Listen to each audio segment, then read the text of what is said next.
Welcome, everyone. Good evening. It's so beautiful to see so many names of friends, musicians, supporters. We have people from Europe. I saw some name, even from Spain. So in Spain right now, the day starts, it's midnight. So it's actually a good time for the Spaniards to be out. Thank you very much for joining us. I would like to, before introducing Nati, I would like to give you a little background of this series. And as many of you know, as a response to the pandemic, Post-Classical Ensemble has initiated a series called More Than Music, which consists in films and chats, scripted and edited by our brilliant executive producer, the music historian, Joe Horowitz. I don't see Joe over there. Probably he's already there. He is wonderful. These films and chats feature past programs of Post-Classical Ensemble, and we invite scholars and specialists to take part. The series are helping us to keep in touch with you, our wonderful audience, our friends, our supporters. So when you have a minute, please visit our website, More Than Music, take a look at the films that have been already produced, and join us for future chats. Also, we thought that during these difficult times, it is also essential to highlight our extraordinary musicians of the Post-Classical Ensemble. As you can imagine, as its music director, it's an honor and a privilege to work with such inspiring and talented musicians. And I really miss every day not to be able to rehearse and perform with them. But later, wait, because we're going back to live performances as soon as we can. And I will mention our plans for this later.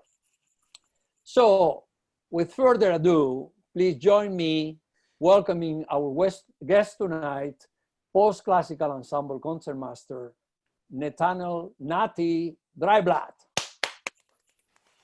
Evening. Nati, a treat to have you with us. So I would like to start, let's go back in time to your childhood and when you were a student. And the first question I would like to ask you, why music and why the violin? It's a great question, and good evening, everybody. It's, as Angel mentioned and Michelle, it's very nice to see all of you here, and hopefully very soon on stage. Why the violin and why music? My parents were musicians. Both were violinists, actually, and my mom taught at home, so there was always violin in the house. I have an older sister that started on the violin and went to piano, and then a younger brother that did the cello. So I kind of fell in between, and I just liked the violin. It always kind of spoke to me. So that's really why music was always around, and I always decided to, go with the violin. So it was somehow a love at first sight when you saw the violin. I mean, it was something about the instrument that attracted you more than any other thing. And I was like telling the story. I wanted to start when I was 5 years old, but my mom wouldn't really have that. She wanted me to go to first grade, 6 years old, get some responsibility, be able to do that. And I don't tell people the other half the story because it's more about my sister. She started on the violin at the age of 5, and she liked the idea of it the same as I did because it's fun and you can hear great sounds. But she didn't like to practice, so it was always a little bit of a fight between her and my mom and going practicing. And in Israel, where I'm from, you rarely see people live in private homes. We call it private homes, like homes. We live in apartment buildings.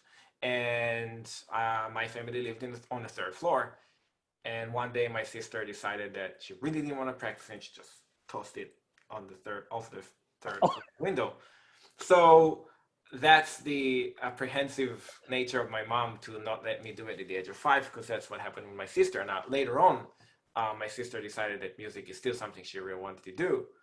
So when she came back, my parents said, okay, you can do music again, but we get to choose your instrument. And she agreed to that. And ever since then, she's playing the piano because it's harder to throw out of the window. So that's pretty much the story. So I always started with a violin, but my mom was already kind of second kid. Okay, we know how it's gonna go. So first grade, when you know that because I was really, Angel knows that because I terrorized him in our rehearsals. But when I was 5 years old, I was still kind of terrorizing my parents. So my mom was like, we're not. First grade responsibility, and then you get to play. So on my 6th birthday, she gave me my first lesson.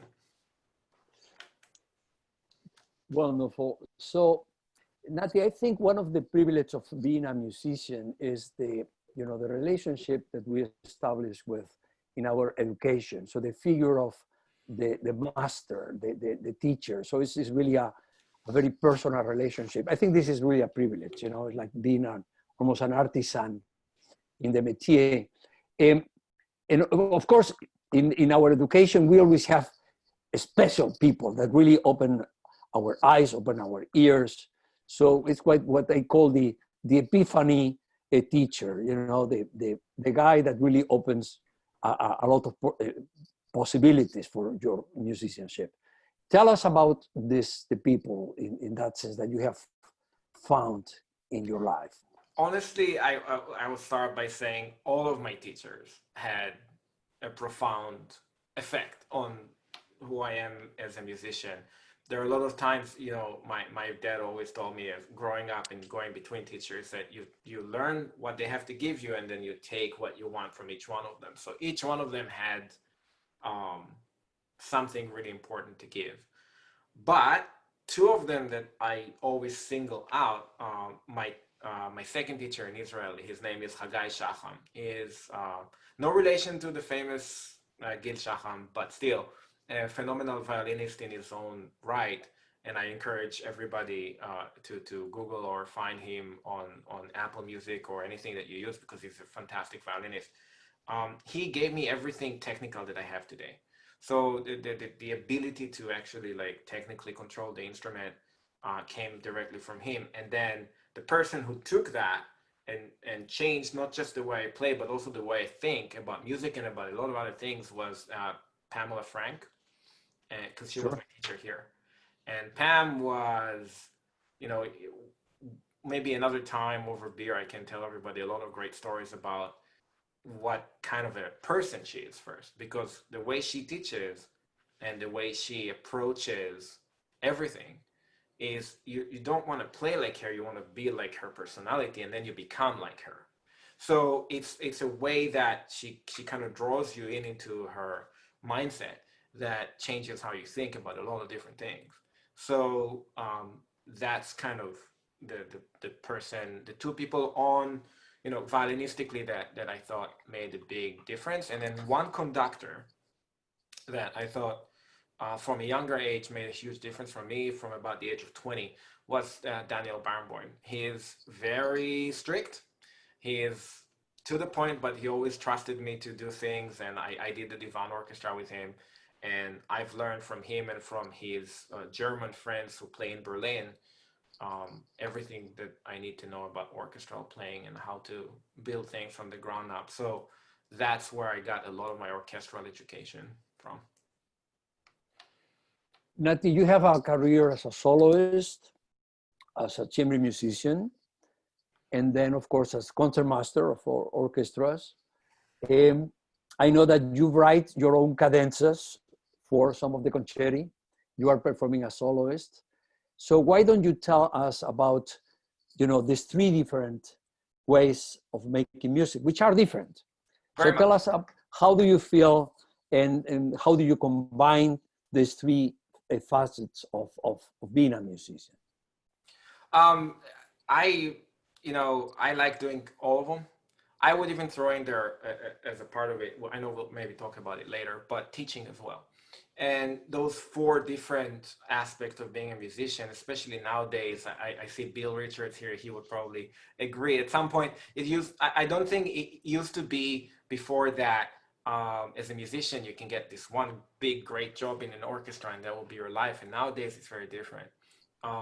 You know, you have to be able to do different things. You have to be able to teach. You have to be able to play in different ensembles, in different constellations, by yourself, chamber music.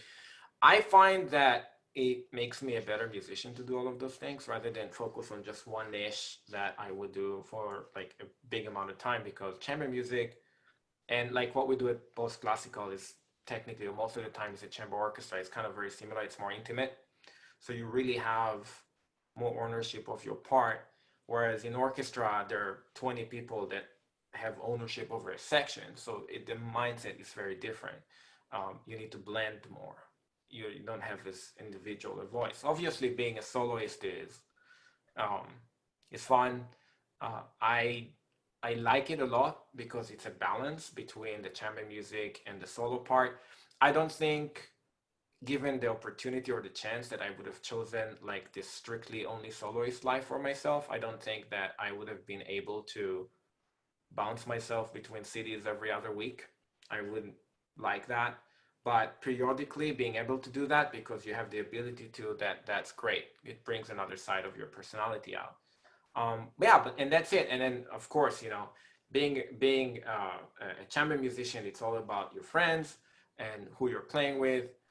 The great thing about playing in orchestra is that you can terrorize the conductor, and the better thing is playing, you know, a soloist is you can still terrorize the conductor, but no consequences. So that's you know, I always say that because I like messing with Angel, just so everybody knows it's nothing personal. Why don't you tell us what is a concertmaster?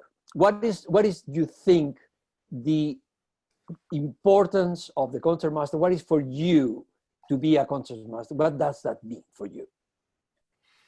It's by definition, it's a leadership role, but it's kind of an in-between role. So obviously, the final authority, not the only, but the final authority in an orchestra would be the conductor. And my job is to be able to read that, understand that, but also help my colleagues, especially in the first violin section, but sometimes strings altogether, translate what it is that the conductor is showing into how it's going to actually come out on the instrument, how much bow we're going to use, what we're going to do, things like that. And we communicate like that in rehearsal. There is also the aspect of before, you know, before we go into the rehearsals, making the bowings, making sure everything matches for the strings. And there is kind of a similar aspect to what we're doing today, which is the interaction with the audience, which is kind of you're kind of the face in a sense of the players. There's a lot of players that also interact outside the concertmaster, especially in post-classical, where we have a wonderful group that always is up front with the audience after concerts. I know, you know, with Joe, we do a lot of discussions and talks after concerts. So we are really good at doing that. But as a concertmaster, that's a part of my job. It's the relationship between the orchestra and the audience, the orchestra and the conductor, and then the orchestra parts in and of themselves. So you're kind of, you know, the mediator. You have been with us for 5 years already. I remember perfectly the first time you arrived to the orchestra, that was actually with Revueltas Redes. And you have helped us immensely to what is the main dream of a conductor, which is how an orchestra sounds, you know. So I have to thank you for that, because you have been crucial in creating a specific sound for the post-classical ensemble. And this is, I feel very proud, you know, after 17 years of the orchestra, that we can talk about a very specific sound of the post-classical ensemble. Why don't you tell us, I mean, you have performed with us all these years, from all these programs, which one was one of the one that really touched you, that you felt that really made a difference in your understanding of music? It's a good question, because the way we program things, every program has, you know, its own special thing. So whether it's when we did the recording, my first concert, and we had the film behind us. I remember in Clarice Smith, we were just recording to the film because we wanted to match it. That was a unique experience. I've done it before, but not in a high level group that ended up on a DVD. So that was exciting. Um, but some of the, like when we recorded the Shostakovich that I guess we'll hear a little bit later with Berghus, who is right here somewhere on my screen, um, who is a phenomenal filmmaker. I feel like that was also a highlight for me because I got to play with two really incredible people within the post-classical umbrella, and I think we created something interesting. I think another opportunity I really remember quite well was pretty much every opportunity that as an ensemble we had to play at the National Cathedral because the sound is incredible in there. It's not necessarily what we played, it's how it sounded. And that stays with me all the time. It's one of those sounds that you can't really replicate in other spaces. But honestly, I can look at every single concert that we've done and find something that was very special about it because that's what we do. And we don't have all the evening, so I won't go through all of them. But it's the ingenuity of the entire thing that keeps me kind of connected to it. We want the audience to listen to your playing, which is, we're very excited about having two clips. But before that, we have time for, I have two questions for you. Try to be as fast as you can. One is, of course, you are an educator. You have an incredible program with the Annapolis Academy. You are the director of chamber music at Georgetown. This is my first question. The second question is, what does a concertmaster, a soloist, a violin soloist, when he's not playing music? And I know that you are a very special violinist, all right? So try to respond to that. Okay, so education-wise, yeah, and thanks for bringing it up. One of the big things, especially, and that's what I was talking about with Pam Frank earlier, is that she changes your mind. I would not have been interested in teaching anybody before I studied with her, but then I didn't even think about it. She never stressed how important it is to teach, but when I was finished with my few years with her, I had to teach because I had to pass on what she taught me to other people. It felt like that's more like a mission than it is a paycheck kind of a thing. Strangely, in the city of Annapolis, which is the capital of the state of Maryland, there was until 2 years ago no after school music program. There just wasn't any. There were a bunch of them that kind of popped up, and our county suffered from it. So the level of music in our county was not very good, and we're trying to start raising that bar right now. So we started what's called the Annapolis Symphony Academy. It's a project that I created together with the previous executive director of the symphony. Took us about 3 years to build it up. And we have right now about 45 students that get lessons, ensemble training. They come to the Annapolis Symphony Orchestra concerts. We bring them special guests. Angel, you conducted them once.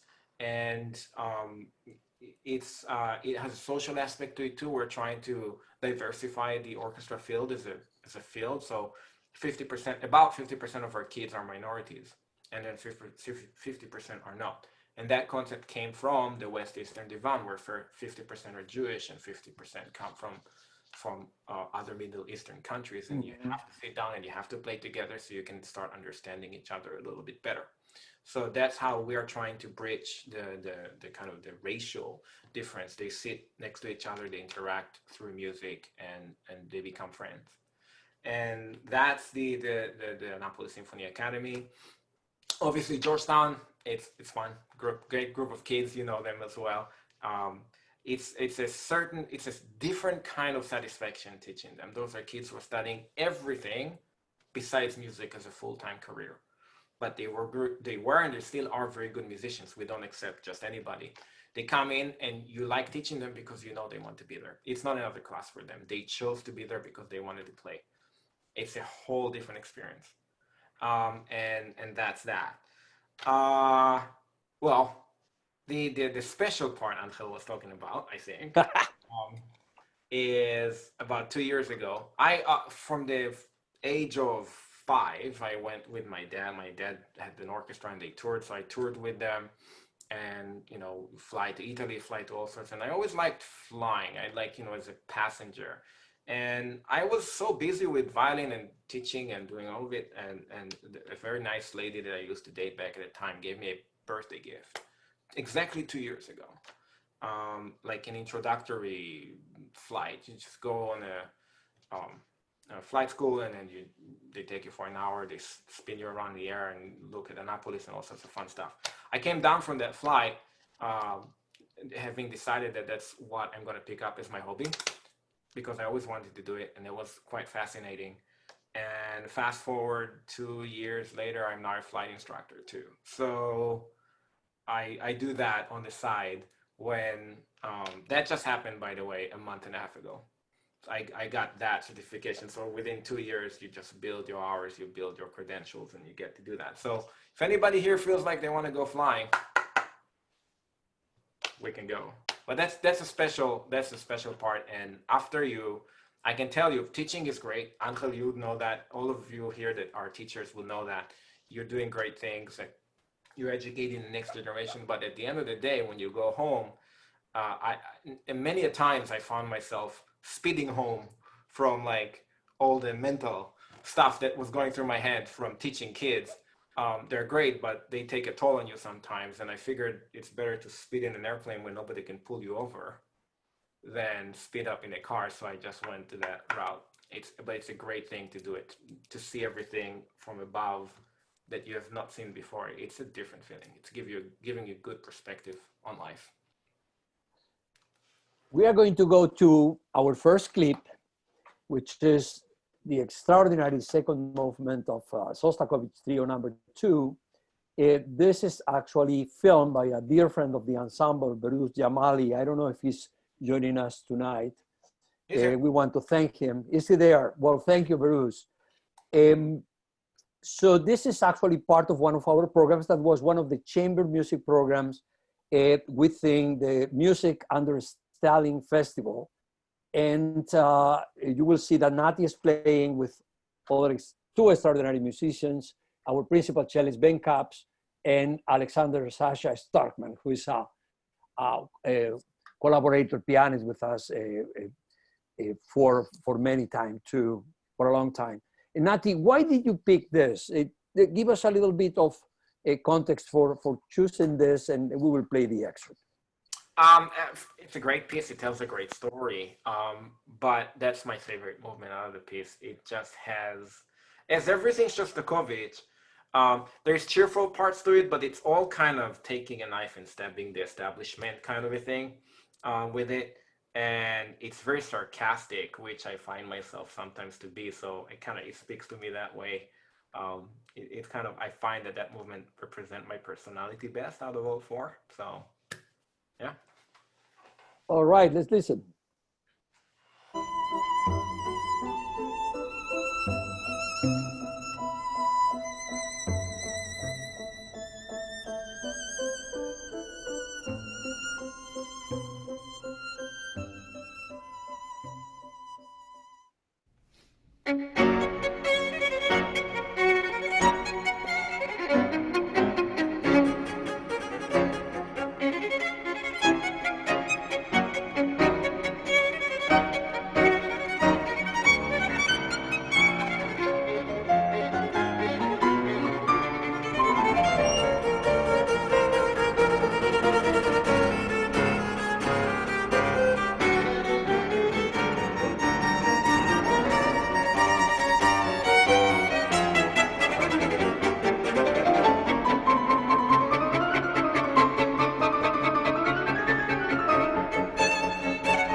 That was incredible.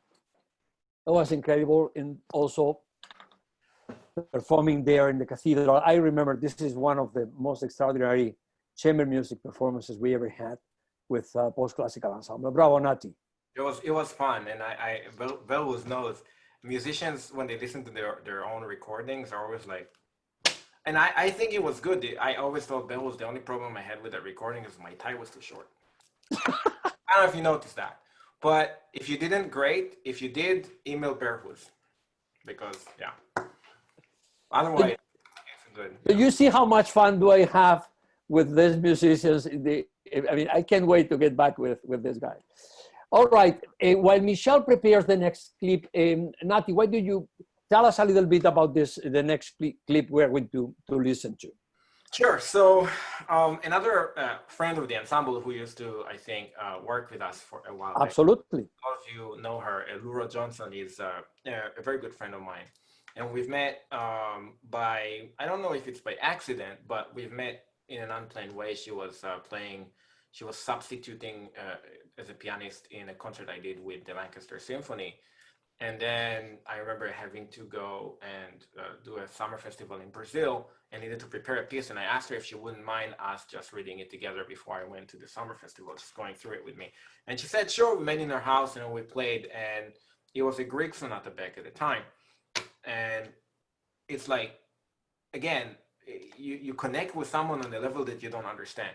So it just clicked right away because she's like a phenomenal pianist, but she has a very good attentive ears, and I do the same. So we felt like it was really good. So about the week after that, we already decided what our first CD would be, and we recorded it a year after. We've never met before. Well, we just went and did that. This piece you're gonna hear is a Brahms sonata. It's the end of the first movement. It's the last 4 or so minute of the first movement, the first Brahms sonata. They were recorded in a festival in Baltimore, I think about two years ago. So it's a great piece. It's very romantic, very different than the Shostakovich in many ways. And yeah, it's a great piece altogether. Great, Nati, we're going to take a listen to it. And I just wanted to let people know we're kind of starting a little bit in the middle of it, right? We're not going to start at the very beginning. So we're going to just jump right in. Here we go.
Bravissimo.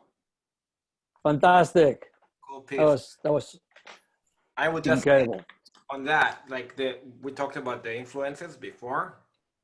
So what you can hear in the Shostakovich piece is an incredibly technical piece, is you can hear a lot of Hagai in that playing. What you can hear a lot in this is you can hear a lot of Pam Frank in that, because it's Brahms is the mindset of how this actually works. And I would not been able to play Brahms like that had I not had my few years with her. I can guarantee that. Absolutely. Michelle, should we open the microphone for our audience?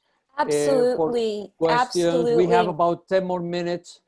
And you know what, Angel, we already have a question that somebody typed in. They wanted to know if Nati was a painter. Do you paint?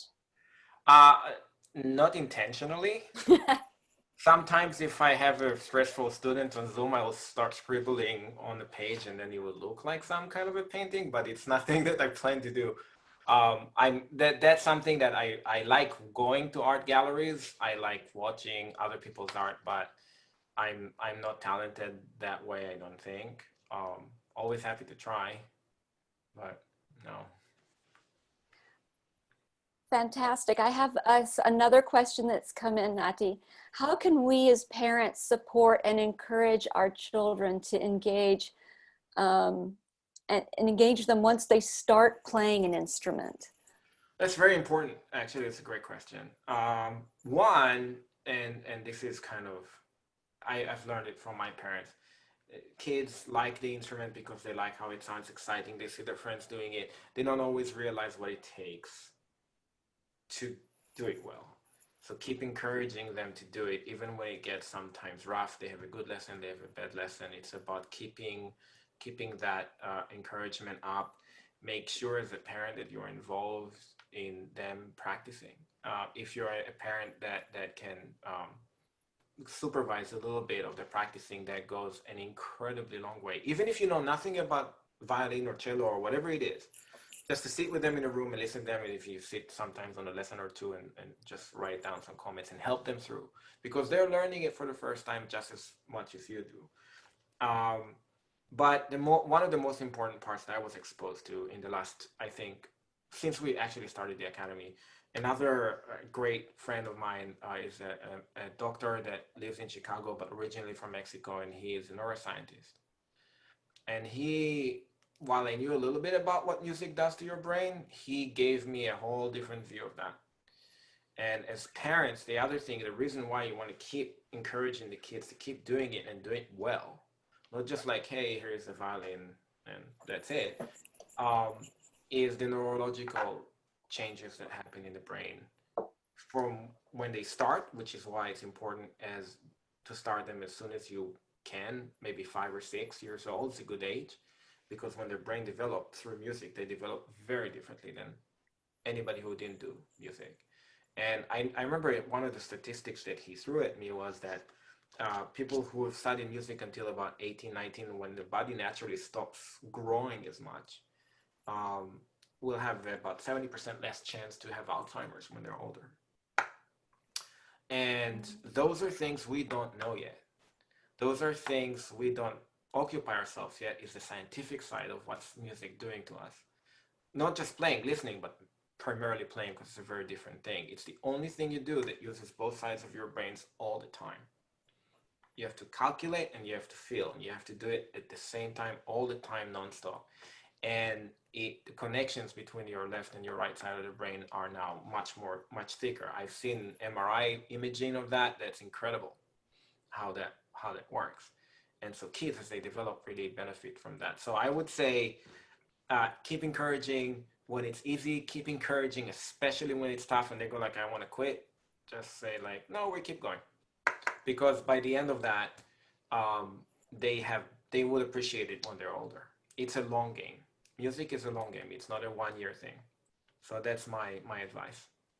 That's excellent advice. Thank you. In fact, one of the follow-up questions, what should we do when they want to give up? And so what I hear you saying is just say no. The answer is no.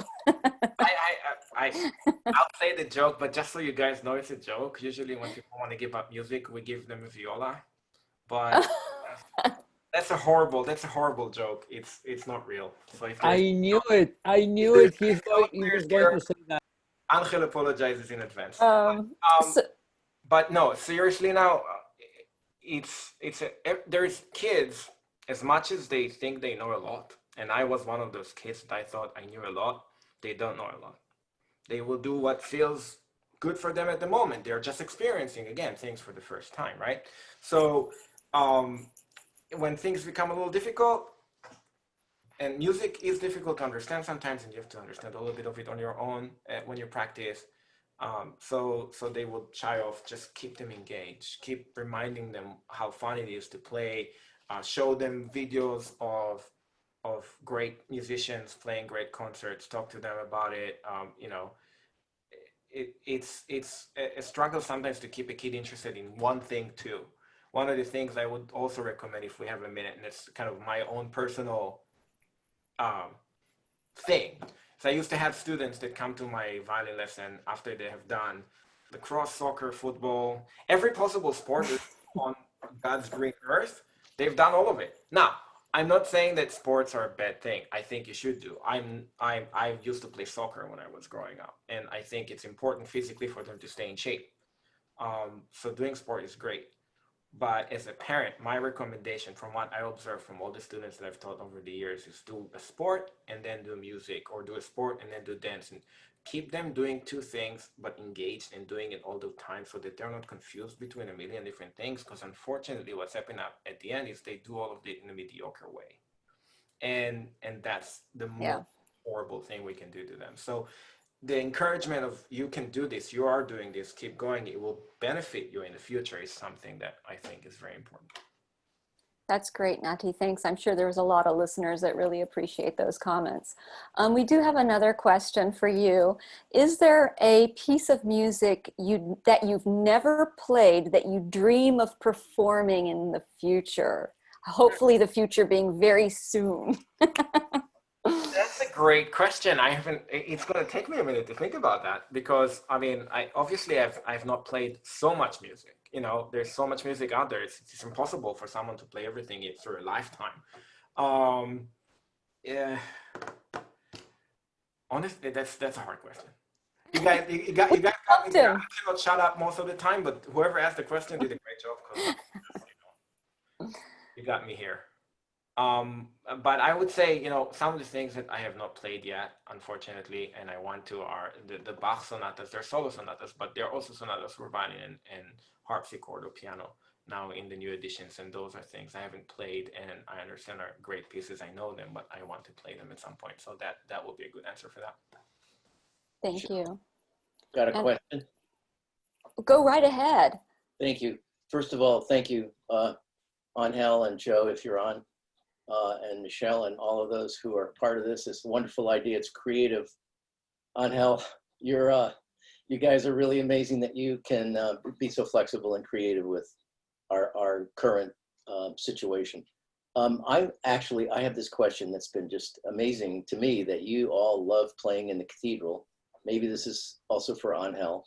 I'm an architect, or a retired architect, and we would never design a space like that for performances, and yet you love it.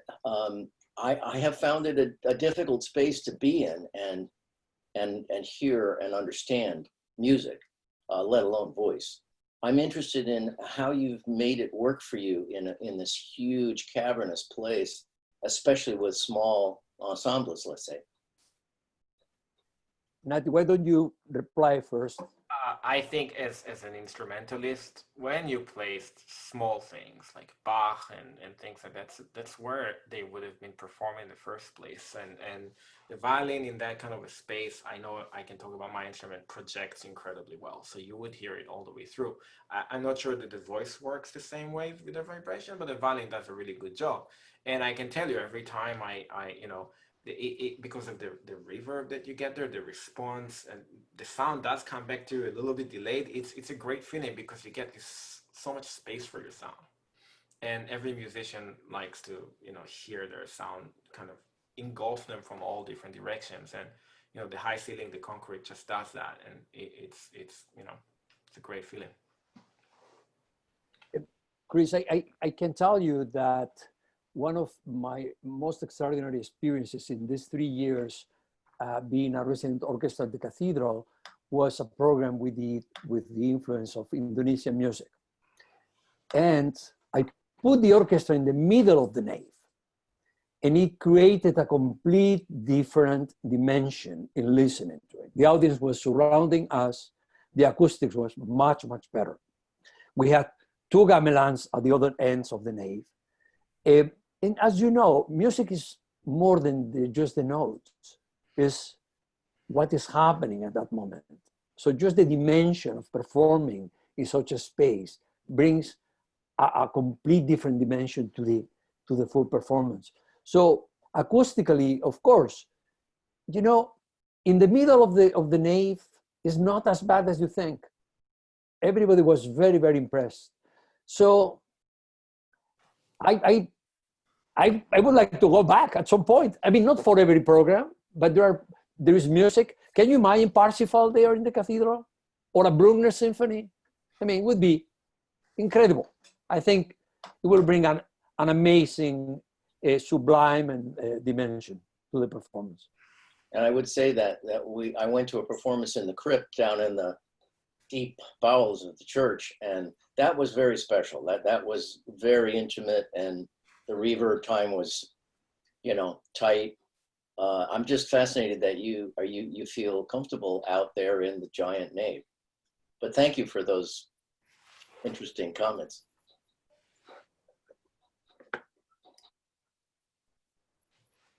Michelle, any more questions, or should we just, okay. Well, I think in light of Nati's teaching schedule and being respectful of everyone's time, we probably should wrap it up. Sure. So just 2 final optimistic thoughts. We are releasing an extraordinary CD in a few weeks. It's our Bernard Herrmann CD containing an extraordinary clarinet quintet in which Nati is the first violin, Revelation, which is a radio drama with music by Herrmann and the words of Walt Whitman, and the psychonarrative. So please, we will send you a follow-up email with all this information. So be aware of that. And then the other positive thought is, as you can imagine, after having listened to Nati, I mean, what a privilege for me to work with such an extraordinary group of musicians that you are going to meet in the next months. So we are committed to go back to live performances. We are going to present a Haydn Festival in the spring. We are thinking of Soldier's Tale by Stravinsky with this extraordinary actor, Ed Giraud. And we also have in the works a child's life program that might be also possible. So we want to go back, and we will go back. So please join us, wait for the next notices. Our next guest is going to be our wonderful principal oboe player, English horn player, Fatma Daglar. That will happen in October. Michelle, Nati, thank you so much. What a privilege to have you with us. And thank you for your wonderful support to all of you. Thank you. Thank you all. Good night. Bravo.